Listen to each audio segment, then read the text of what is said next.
Sebelum masuk sama ibu itu ya, diisi dulu energinya biar semangat belajarnya. Oke, sebelum masuk pembelajaran hari ini, baiknya kita berdoa dulu ya. Jadi ketua silakan dipimpin doanya. Doa mulai. Doa selesai. Oke.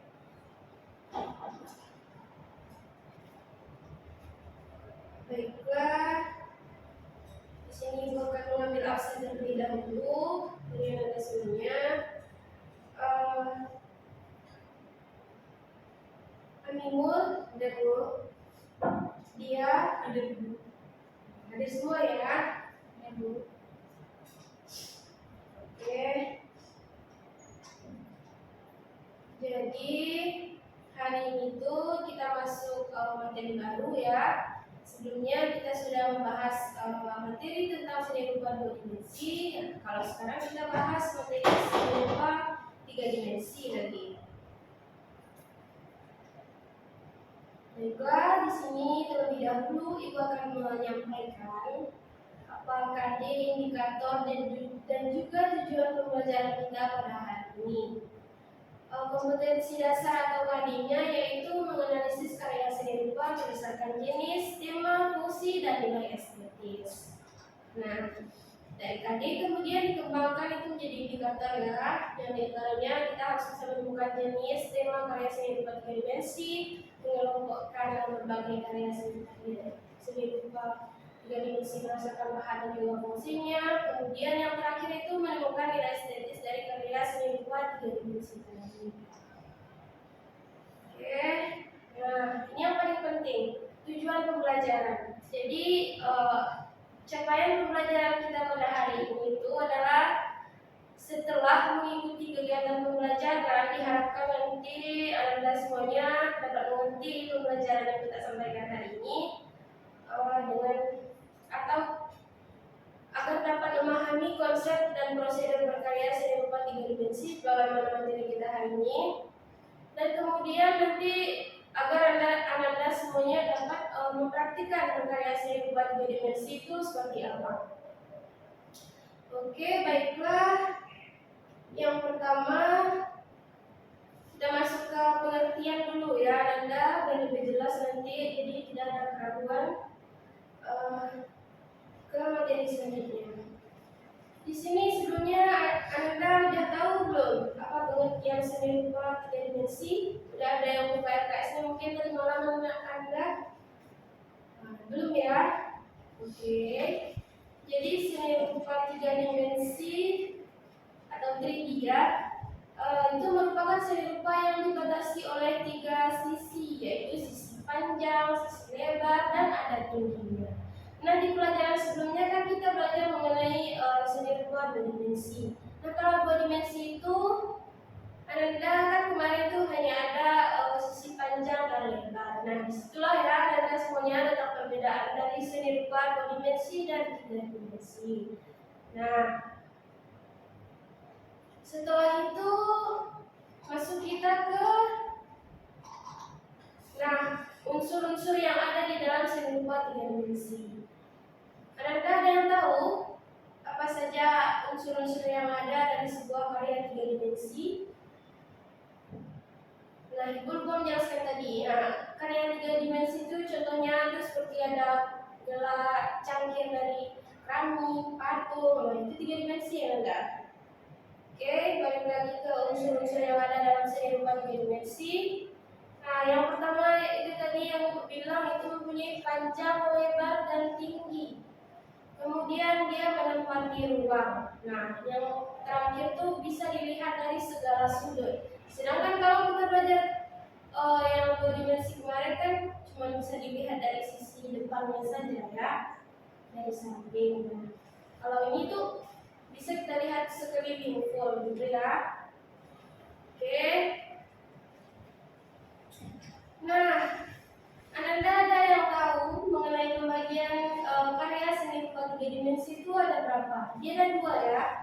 Nah, ada yang tahu nggak? Oke, Ibu jelaskan lagi. Yang pertama itu ada seni murni.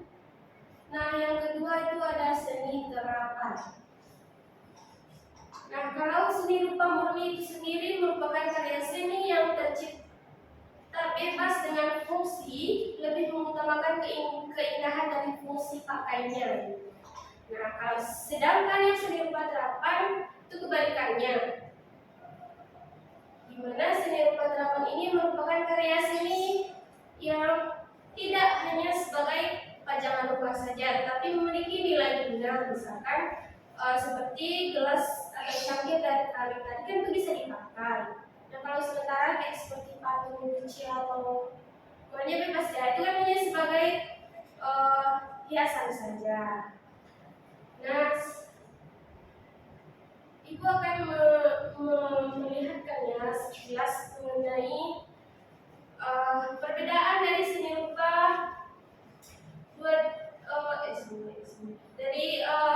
seni rupa tiga dimensi yang murni dengan yang terapan tadi, di mana yang di sebelah kanan ini patung, nampak kan ada patung kecil. Nah, itu tuh merupakan contoh dari seni rupa yang murni tadi.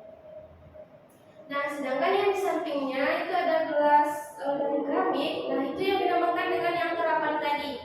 Dia itu memiliki nilai guna ya, Nanda. Tidak hanya untuk keindahan saja, tetapi dia memiliki nilai fungsi pakainya juga. Dan itulah yang diutamakan dalam seni rupa terapan. Oke. Materi selanjutnya itu tentang tema seni rupa tiga dimensi. Masalah pokok atau tema itu dikenal sebagai subjek matter sebuah seni. Misalnya tema dapat bersumber dari realitas interval dan realitas eksternal. Realitas internal seperti harapan atau cita-cita melalui ide atau harapan cita-cita yang bisa juga dari emosi, intuisi, gairah, khayalan, kepribadian seseorang. Nah, itu nanti bisa menjadi sebuah tema ya untuk kita menciptakan sebuah karya seni rupa tiga dimensi. Sedangkan realitas eksternal yang Ibu bilang tadi itu adalah ekspresi interaksi berupa dengan kepercayaan, misalkan dari religiusnya ya. Misalkan patung yang Ibu tampilkan tadi itu kan seperti patung Buddha ya. Nah, itu contohnya. Oke, selanjutnya apa sih fungsi seni rupa tiga dimensi itu? Nah, Anda semua ada yang tahu fungsi seni rupa tiga dimensi itu apa aja gitu? Oke, fungsi seni rupa bagi berupa murni adalah media ekspresi, di mana kita bisa menyalurkan ide kita, lalu kita membuat karya seni rupa tiga dimensi, misalnya patung, keramik atau sebagainya ya. Itu berfungsi sebagai sementara bagi apresiator atau orang yang melihat karya itu sendiri itu untuk mendapatkan pengalaman estetis. Nah, fungsi seni bagai berupa terapan itu adalah menciptakan benda fungsional yang estetis, tidak hanya bisa dipakai tapi juga sebagai pajangan yang jadi lengkap fungsinya di sana. Sedangkan bagi masyarakat sebuah karya seni rupa tiga dimensi itu berfungsi untuk memenuhi kebutuhan benda fungsional yang indah. Jadi seperti bilang tadi, tidak hanya sekedar fungsi pakai atau fungsi hias, tapi keduanya saling melengkapi. Oke, yang terakhir materinya yaitu nilai estetis seni rupa tiga dimensi. Nah, nilai estetis ini dikaji berdasarkan upaya menelusuri aspek sosial, psikologis, dan historis sebuah karya seni. Pengkajian dilakukan dengan mempelajari asal-usul karya seni dan pengaruh yang menyimpannya. Bila seni dipandang sebagai sarana memajukan dan mengembangkan tujuan moral, agama, politik, dan lain-lain, maka seni itu adalah alat untuk mencapai tujuan tertentu. Nilai seni terletak pada manfaat dan kegunaannya. Oke, itu materi kita hari ini yang semuanya. Oke,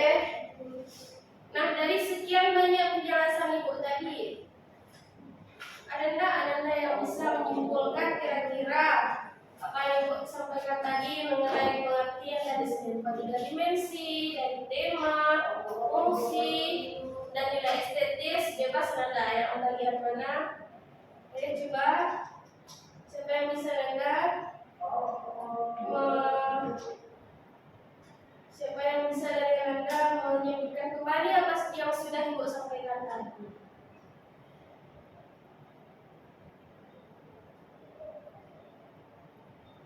Oke, jadi Ibu ingatkan lagi Anda semuanya. Jadi tadi kita sudah Ibu sudah menjelaskan ya pengertian dari seni rupa 3 dimensi, terus ada tema juga, kemudian dari fungsi seni rupa 3 dimensi tadi, jenisnya juga, ada jenisnya tadi ada 2 ya, ada seni rupa murni dan terapan.